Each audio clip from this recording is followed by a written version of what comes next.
So next important subject ఏవైతే standard questions ఉంటాయో ఖచ్చితంగా ఇంపార్టెంట్ అని చెప్పేసి అందులో ఇప్పుడు చెప్పేవి చాలా వరకు వచ్చేదానికి ఛాన్స్ ఉన్నాయి. అవన్నీ కూడా ఇప్పుడు చెప్తానండి. ఆ సబ్జెక్టే కంట్రోల్ సిస్టమ్స్. ఇంతకుముందు వచ్చేసరికి మెజర్మెంట్స్ చెప్పాను. ఆ ప్లేలిస్ట్ ఉంది, చూసుకోండి. ప్లేలిస్ట్ లో 1 by 1 వచ్చేస్తాయి. సో అయితే కంట్రోల్ సిస్టమ్స్ లో ఈ స్టాండర్డ్ క్వశ్చన్స్ ఎలా ఉంటాయి మీరు అనుకున్నట్టు కాదు. కంట్రోల్ సిస్టమ్ మీరు చదివేటప్పుడు డెరివేషన్లు ఎక్కువ ఉంటాయి, ఎంత చేసుకుంటూ కూర్చుంటే అది అవివేకం. సో ఇప్పుడు నేను చెప్పబోయే క్వశ్చన్స్ చూసుకోండి. ఇప్పుడు ప్రిపేర్ అవ్వాలైనా కరెక్ట్ గా సరిపోతుంది. ఖచ్చితంగా అయితే అట్లీస్ట్ 8 క్వశ్చన్లో మీరు 6 క్వశ్చన్లు అయినా చేయగలుగుతారు. ముందుగా అయితే ఇంతవరకు ఛానల్ సబ్స్క్రైబ్ చేసుకోండి. సబ్స్క్రైబ్ చేసుకుని వీడియో లైక్ చేసి షేర్ చేయండి.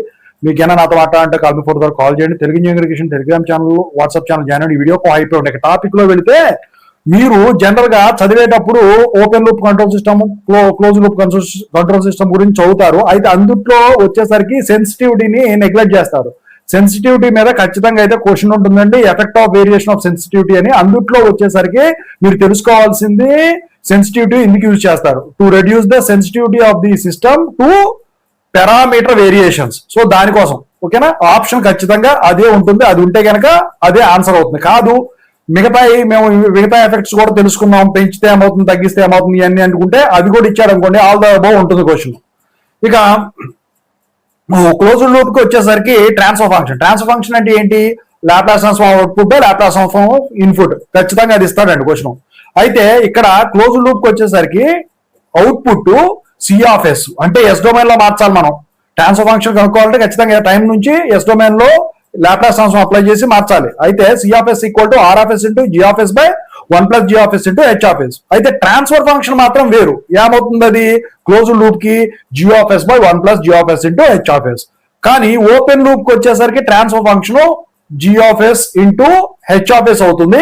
H((S) ఏమో 1 అవుతుంది. ఎప్పుడు యూనిటీ ఫీడ్బ్యాక్ సిస్టమ్ కనుక ఉన్నప్పుడు అప్పుడు transfer function G((S) forward path gain కి ఈక్వల్ అవుతుంది. సెన్సిటివిటీ ఫార్ములా అడుగుతాడు, STG అంటే ∂T/T/∂G/G. సో ఆ ఫార్ములా సరిపోతుంది. ఇక అందుట్లో open loop transfer function STG అంటే sensitivity with respect to gain ఏమవుతుందంటే 1. వెరీ ఇంపార్టెంట్ అండి.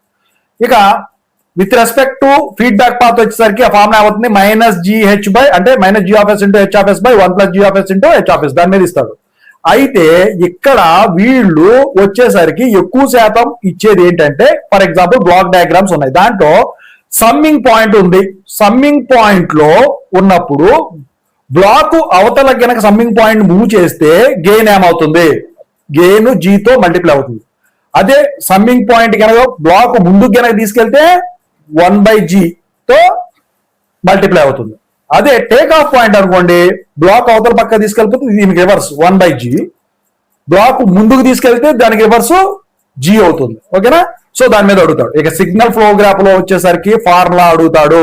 Signal flow graph Mason gains formula. So ఏమడుగుతాడు, how do you find the transfer function by using signal flow graph అన్నప్పుడు నాజాన్స్ gain formula అని ఒక option ఉంటుంది, అది పెట్టుకోవాలి. లేదు నాజాన్స్ గెయిన్ ఫార్ములా రాయమన్నా అనుకోండి, transfer function T = 1/Δ sigma K PK × Δk. ఓకేనా. సో PK Δk Δ ఏంటో చూసుకోండి మీరు. ఓకేనా. అది ఇక వచ్చేసరికి వెరీ ఇంపార్టెంట్ ఏంటంటే, సర్వో మోటార్స్ లో AC సర్వో మోటార్ లో వచ్చేసరికి X/R రేషియో ఎంత ఉంటుంది, ఎక్కువ ఉంటుందా తక్కువ ఉంటుందా అంటే తక్కువే ఉంటుంది. X/R రేషియో అనేది స్మాల్ అనమాట. Compare to induction motor, AC servo motor will be having less X/R ratio. What is the characteristics of AC servo motor అంటే, అక్కడ square characteristics, rectangular characteristics, linear characteristics, none of the above అంటే linear characteristics select చేసుకోండి. ఓకేనా. So ఇక్కడ standard signals మీద అడుగుతాడండి, test signals మీద. అందుట్లో 3 రకాలు ఉంటాయి. ఒకటి step input, 2 step ramp,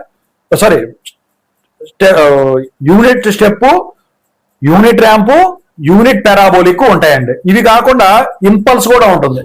Laplace transform of impulse ఎప్పుడు కూడా 1 అవుతుంది. ఓకేనా. అయితే ఇక్కడ మీరు తెలుసుకోవాల్సింది ఏంటంటే, స్టెప్ కి ఇంటిగ్రల్ కడితే ఏమవుతుంది, ర్యాంప్ అవుతుంది. ర్యాంప్ కి ఇంటిగ్రల్ కడితే ఏమవుతుంది, పారాబోలిక్ అవుతుంది. ఓకేనా. సో ఆర్డర్ కనుక్కోమని చెప్పి అడుగుతాడండి. సో కింద ఈక్వేషన్ ఏదైతే ఉంటుందో డినామినేటర్ లో S లో, సో మొత్తం దాన్ని మల్టిప్లై చేసి క్వాడ్రాటిక్ ఈక్వేషన్ లో తెచ్చినప్పుడు హైయెస్ట్ పవర్ ఆఫ్ S ఏదైతే ఉంటుందో డినామినేటర్ లో అది ఆర్డర్ అవుతుంది. ఖచ్చితంగా ప్రాబ్లం ఉంటుంది దాని మీద. ఓకేనా? మరి టైప్ ఆఫ్ ది సిస్టమ్ అంటే 3 రకాల టైప్స్ ఉంటాయి, type 0, type 1, type 2. So type 0 అని ఎప్పుడు అంటాం? డినామినేటర్ లో ఉన్న ఎస్ కి హైయెస్ట్ పవర్, అంటే క్వాడ్రాటిక్ ఈక్వేషన్ ఫామ్ లో కాకుండా S into S plus 1 into S plus 2 ఇలా ఉన్నాయి అనుకోండి, ఆ ఎస్ ఏదైతే ఉంటుందో డినామినేటర్ లో దానికి హైయెస్ట్ పవర్ ఆఫ్ ఎన్ ఎంత అయితే ఉంటుందో అది టైప్ అవుతుంది. For example S power N equal to 0 అనుకుంటే type 0 system, N equal to 1 అయితే type 1 system, N equal to 2 అయితే type 2 system. So number of poles will be equal to order of the system. So ఇక్కడ మీరు very very very important అని చెప్పింది ఇక్కడ 2, 3 ఉన్నాయండి. అందుట్లో ఒకటి వచ్చేసరికి ఏంటంటే ఇప్పుడు ఏ టైప్ సిస్టమో తెలుసుకోవాలి. అది దేని మీద డిపెండ్ అయి ఉంటుంది? డాంపింగ్ రేషియో రో ఈక్వల్ టు 0 ఉందనుకోండి అన్డాంప్డ్ సిస్టమ్. రో కనుక 0కి 1కి మధ్యలో ఉందనుకోండి అండర్ డాంప్డ్ సిస్టమ్. ఓకేనా? రో ఇజ్ ఈక్వల్ టు 1 ఉందనుకోండి క్రిటికల్లీ డాంప్డ్ సిస్టమ్. రో గ్రేటర్ దాన్ 1 ఉందనుకోండి ఓవర్ డాంప్డ్ సిస్టమ్. సో దాని ప్రకారం రూట్స్ ఏంటో చెప్పమంటాడు. సో అన్డాంప్డ్ సిస్టమ్ కి ప్యూర్ ఇమాజినరీ రూట్స్ ఉంటాయి, అండర్ డాంప్డ్ సిస్టమ్ కి కాంప్లెక్స్ రూట్స్ ఉంటాయి, క్రిటికల్లీ డాంప్డ్ సిస్టమ్ కి రియల్ అండ్ ఈక్వల్ రూట్స్ ఉంటాయి, ఓవర్ డాంప్డ్ సిస్టమ్ కి రియల్ అండ్ అన్ఈక్వల్ రూట్స్ ఉంటాయి. ఖచ్చితంగా ఒక క్వశ్చన్. ఇక టైం డొమైన్ స్పెసిఫికేషన్ లో రైస్ టైం ఫార్ములా అడుగుతాడు. పై మైనస్ అంటే pi minus theta by omega d. Omega D అంటే omega n root 1 minus rho square. రో అంటే డాంపింగ్ రేషియో, ఒమేగా అంటే న్యాచురల్ ఫ్రీక్వెన్సీ, ఒమేగా డి అంటే డాంపింగ్ ఫ్రీక్వెన్సీ. మరి theta ఏమవుతుంది? Tan inverse root of 1 minus rho square by rho. అదే peak time అడుగుతాను అనుకోండి TP. So peak time is equal to ఆ థీటా అనేది 0 అయిపోద్ది, పై బై ఒమేగా డి అవుతుంది టీపీ ఈక్వల్ టు. సో ఇది కాకుండా very important settling time. So 2% rating error కి 5% ఎర్రర్ కి మనం కనుక్కోవాలి సెటిలింగ్ టైం. 2% ఎర్రర్ కి సెటిలింగ్ టైం కనుక్కోమంటాడు. అప్పుడు 4 బై రో ఒమేగా ఎన్ అవుతుంది ఫార్ములా. అదే 5% కి అడిగాడు అనుకోండి 3 బై రో ఒమేగా ఎన్. ఖచ్చితంగా ఇది ఒక క్వశ్చన్. ఓకేనా? వీటి తర్వాత వెరీ వెరీ ఇంపార్టెంట్ ఖచ్చితంగా ఇచ్చేది స్టడీ స్టేట్ ఎర్రర్ కాన్స్టెంట్స్ మీద. Steady state error formula S domain లో ఏమవుతుందంటే SS equal to limit S times to 0 yes into G of yes into H of S. అయితే టైం డొమైన్ లో అయితే limit T times to infinity E of T అవుతుంది. అయితే ఇక్కడ type 0, type 1, type 2 కి మీరు వచ్చేసరికి ఖచ్చితంగా అయితే ఈ స్టడీ స్టేట్ ఎర్రర్ కాన్స్టెంట్స్ కనుక్కోవాలి. 3 రకాల ఎర్రర్ కాన్స్టెంట్స్ ఉంటాయి. KP positional error constant, KV velocity error constant, KA acceleration error constant. KP వచ్చేసరికి ఫార్ములా ఏంటి? Limit s tends to 0 G of yes into H of s. కేవీకి వచ్చేసరికి formula ఏంటి? Limit s tends to 0 yes into G of yes into H of s. కేఏకి వచ్చేసరికి formula ఏంటి? Limit s tends to 0 s square into G of yes into H of S. దీని నుంచి మనం కనుక్కోవాల్సి ఉంటుంది. అయితే ఇప్పుడు టేబులర్ ఫామ్ లో టైప్ 0, 1, 2 వేసుకోండి. Row KP KV KA. So type 0 system కి ఫస్ట్ కాన్స్టెంట్, టైప్ 1 సిస్టమ్ కి కేవీ కాన్స్టెంట్, టైప్ 2 సిస్టమ్ కి కేఏ కాన్స్టెంట్. ఇక టైప్ 0 సిస్టమ్ కి కేపీ కాన్స్టెంట్ కదా, దాని కింద మొత్తం కూడా ఇన్ఫినిటీలు అయిపోతాయి ఎర్రర్ కాన్స్టెంట్స్. కేవీకి వచ్చేసరికి టైప్ 0 సిస్టమ్ లో 0 ఉంటుంది. ఇక కేవీ టైప్ 1 సిస్టమ్ కి కాన్స్టెంట్ అవుతుంది కాబట్టి వాటి కింద మొత్తం కూడా ఇన్ఫినిటీలు అవుతాయి. ఇక కేఏ వచ్చేసరికి టైప్ 0 టైప్ 1 కి 0 అవుతుంది, దాని తర్వాత కాన్స్టెంట్ ఉంటుంది కదా టైప్ 2 కేఏ. సో దాని తర్వాత ఇన్ఫినిటీ అవుతాయి. సో ఎర్రర్ కాన్స్టెంట్స్ కి మొత్తం కూడా ఇలా ట్రయాంగిల్ షేప్ లో ఇన్ఫినిటీలు, ఇలా ట్రయాంగిల్ షేప్ లో 0లు, మధ్యలో కాన్స్టెంట్. ఆ కాన్స్టెంట్ ఇందాక ఏదైతే ఫార్ములా చెప్పానో అది వేసి కనుక్కోవాలి. ఇక స్టడీ స్టేట్ ఎర్రర్స్ వేరు మళ్ళీ. అయితే ఇప్పుడు టైప్ 0, టైప్ 1, టైప్ 2 ఇలా వేసుకున్నాం. టైప్ 3 వరకు వేసుకోండి. కాలం ఇప్పుడు ఏం చేయాలి? ఎర్రర్ కాన్స్టెంట్స్ ప్లేస్ లో unit step, unit ramp, unit parabolic వేసుకోండి. సో టైప్ 0 సిస్టమ్ కి ఏంటి? యూనిట్ స్టెప్ 1/1 ప్లస్ కేపీ అవుతుంది. అదే జనరలైజ్డ్ ఎర్రర్ కాన్స్టెంట్ C0 కి ఈక్వల్ 1/1 ప్లస్ కేపీ. కేపీ అని ఫార్ములా చెప్పాను కిందాక, అది వేసి కనుక్కుంటాం. ఇక మిగతావి 2 యూనిట్ ర్యాంప్ కి పారాబోలిక్ కి ఇన్ఫినిటీ అవుతాయి. సో ఇక తర్వాత టైప్ 1, టైప్ 2, టైప్ 3 కి యూనిట్ స్టెప్ లో కింద మొత్తం 0లు, ఇందాక ఇన్ఫినిటీలు, ఇప్పుడు 0లు. నెక్స్ట్ టైప్ 1 సిస్టమ్ కి యూనిట్ ర్యాంప్ ఏమవుతుంది? 1/kV that is equal to generalised coefficient C1. So KV formula వేసి కనుక్కుంటాం. అలాగే మిగతాయి పైన ఇన్ఫినిటీ, ఇక తర్వాత కింద మొత్తం 0. ఇక టైప్ 2 సిస్టమ్ కి యూనిట్ పారాబోలిక్ కి 1/KA which is equal to generalised coefficient C2. ఇక తర్వాత కింద 0, ఆ తర్వాత ఇన్ఫినిటీ. ఇప్పుడు 0లు మొత్తం కూడా ఇలా వస్తాయండి ట్రయాంగిల్ షేప్ లో, కింద పైన ఏమో ఇన్ఫినిటీలు వస్తాయి, ఇందాక రిఫర్స్. సో అది స్టడీ స్టేట్ ఎర్రర్. ఖచ్చితంగా 2 క్వశ్చన్లు వస్తాయి వీటి మీద. ఓకేనా? సో ఇక రౌత్ క్రైటీరియాలో వచ్చేసరికి ఏంటంటే ఇక్కడ మీరు స్టేబుల్ ఆఫ్ ది సిస్టమ్ కనుక్కోమని చెప్పేసి ఒక ట్రాన్స్ఫర్ ఫంక్షన్ ఇస్తాడండి. మీరు క్యారెక్టరిస్టిక్ ఈక్వేషన్ తీసుకొని అంటే 1 + g(s) × h(s) = 0 చేయండి డినామినేటర్ టర్మ్ లో. చేసిన తర్వాత రౌత్ క్రైటీరియన్ వేసి ఆ కే వాల్యూ ఒకటి కాన్స్టెంట్ అని ఇస్తాడు. ఆ కే మార్జిన్ కనుక్కోమంటాడు. కనుక్కొని స్టేబులా కాదా అని చెప్పంటాడు. స్టేబులా కాదా అని ఎలా చెప్తాం? రైట్ హ్యాండ్ సైడ్ కనుక రూట్స్ వస్తే అది అన్స్టేబుల్ సిస్టమ్. మా ఇమాజినరీ యాక్సెస్ మీద వస్తే కనుక డబుల్ రూట్స్ వచ్చి వచ్చినా marginal stable. Left hand side వస్తేనే ఎస్ ప్లేన్ లో అప్పుడు స్టేబుల్ ఆపరేషన్ అనమాట. కే మార్జిన్ అనేది లిమిట్స్ మధ్యలో రావడం అయితే జరుగుతుందండి. అక్కడ రకరకాల కండిషన్స్ ఉంటాయి. దీని మీద ఖచ్చితంగా ఒకటి వస్తుంది.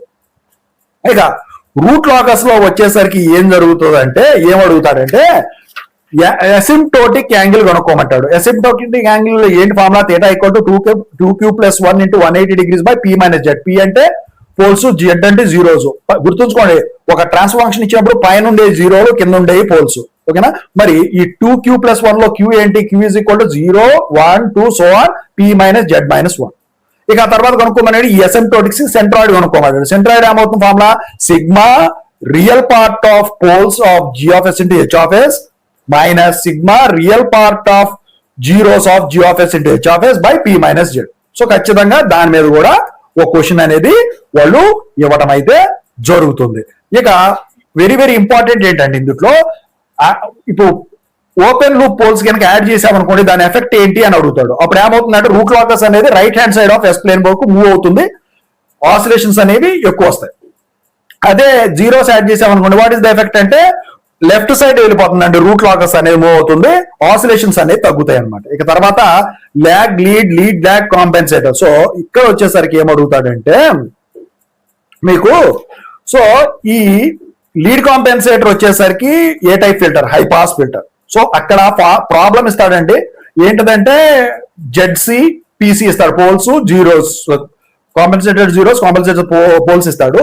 సో ఆల్ఫా కనుక్కోవాలి జెడ్సి/పిసి. ఆ తర్వాత φm యాంగిల్ కనుక్కోవాలి. sin φm = 1 - α/1 + α.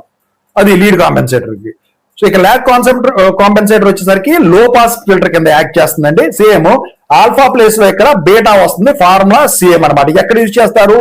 ల్యాగ్ కాంపెన్సేటర్ అంటే ఇంపెడెన్స్ మ్యాచింగ్ కోసం యూజ్ చేస్తారు. అక్కడ ఆల్ఫా వచ్చేసరికి <1, ఇక్కడ బీటా వచ్చేసరికి <1. ఓకేనా?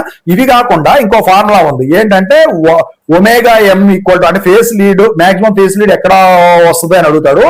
ఏ ఫ్రీక్వెన్సీ దగ్గర? ωm = 1/√α. ఆల్ఫా అంటే చెప్పానుగా. సో అదనమాట. ఇక ఆ తర్వాత ల్యాగ్ లీడ్ రెండు కలిపితే ల్యాగ్ లీడ్ కాంపెన్సేటర్ అవుతుంది అనమాట. ఇక్కడ బీటా <1, ఆల్ఫా <1. ఆ రెండింటిని కలుపుతాం అంతే. ఓకేనా? అయితే ఇక్కడ వచ్చేసరికి ఒకటి అడుగుతారు, cascaded compensation in time domain can be carried out by which technique అని అడుగుతాడు. అంటే వాళ్ళ పరంగా ఆప్షన్స్ పరంగా రూట్ లాకస్ టెక్నిక్ అండి. గుర్తుంచుకోండి, రూట్ లాకస్ టెక్నిక్. ఆ తర్వాత బోడే ప్లాట్స్ లో వచ్చేసరికి మ్యాగ్నిట్యూడ్ పార్ట్, ఫేస్ పార్ట్ మీద ఖచ్చితంగా ఒక స్మాల్ క్వశ్చన్ అడుగుతాడు. అందులో రిజోనెంట్ ఫ్రీక్వెన్సీ మీద ప్రాబ్లం ఇస్తాడు. ωr = ωn√1 - 2ρ². అదొకటను peak over sheet మీద ఒక ప్రాబ్లం ఉంటుంది. MP = 1/2ρ√1 - ρ². ఓకేనా? అది బోడే ప్లాట్స్. గ్రాఫ్లు ఇచ్చేసి ఇదంతా చేయరు. ఇక ఆ తర్వాత పోలార్ పార్ట్స్ వల్ల ఉపయోగం ఏంటి? ఎందుకంటే ఇప్పుడు మ్యాగ్నిట్యూడ్ అండ్ ఫేజ్ యాంగిల్ వచ్చేసరికి ω = 0 to ∞ గీస్తాం. అదే పోలార్ ప్లాట్ అవుతుందండి. సో ఇక ఆ తర్వాత వచ్చేసరికి Nyquist plot. So Nyquist plot నాకు తెలిసి మ్యాక్సిమం ఇవ్వడు, కానీ ఇక్కడ లూప్స్ ఉంటాయి చూసారా, ఆ లూప్స్ ఎన్సర్కిల్మెంట్ అడుగుతాడు అనమాట. ఓకేనా? సో ఆ ఎన్సర్కిల్మెంట్ మీద క్లాక్ వైజ్ జెడ్ టైమ్స్ అయితే క్లాక్ వైజ్, పీ టైమ్స్ అయితే anti clockwise, P - z times అయితే యాంటీ క్లాక్ వైజ్. ఏది తగ్గుకుంటే దానేపు. పీ అంటే anti clockwise poles, Z అంటే క్లాక్ వైజ్. సో పీ ఎక్కువ ఉన్నాయి అనుకోండి, P - z times anti clockwise. Z ఎక్కువ ఉన్నాయి అనుకోండి, Z - p times clockwise. So ఇవన్నీ వేసుకొని కనుక్కోవాలి. ఇక్కడ P = Z అయితే ఎన్ని ఎన్సర్కిల్మెంట్స్ అని అడుగుతాడు, ఖచ్చితంగా అడుగుతాడు. నో ఎన్సర్కిల్మెంట్. సో ఎన్సర్కిల్మెంట్ అనేది ఉండదు, ఆరిజిన్ కి ఎన్సర్కిల్ అవ్వదు. సో ఇందుట్లో ఏమి చెప్పుకున్నాం? సో వెరీ వెరీ ఇంపార్టెంట్ ఏంటి? సో స్టడీ స్టేట్ ఎర్రర్స్, ఇక ఎర్రర్ కాన్స్టెంట్స్, ఇక ఆ తర్వాత root locus technique, Routh criterion మీద మార్జినల్ స్టెబిలిటీ అదంతా అడుగుతాడు. ఇంకా వచ్చే బ్లాక్ డయాగ్రామ్ టెక్నిక్ లో ఒకటి అడుగుతాడు. మీరు ఈ వచ్చేసరికి మాస్ మోడల్స్ ఉంటాయి కదా, ట్రాన్స్లేషన్ రొటేషన్ లాగా ఉంటాయి, వాటి మీద ఏమి ఇవ్వరండి. ఓకేనా. సో ఓవరాల్ గా అయితే వీటిలోనే రిపీట్ అవుతాయి, మీరు అనుకున్నట్టు ఉండదు, ఈజీగానే ఉంటుంది, చూసి కంగారు పడాల్సిన పని లేదు. నెక్స్ట్ సబ్జెక్ట్ కూడా పెట్టేస్తారు.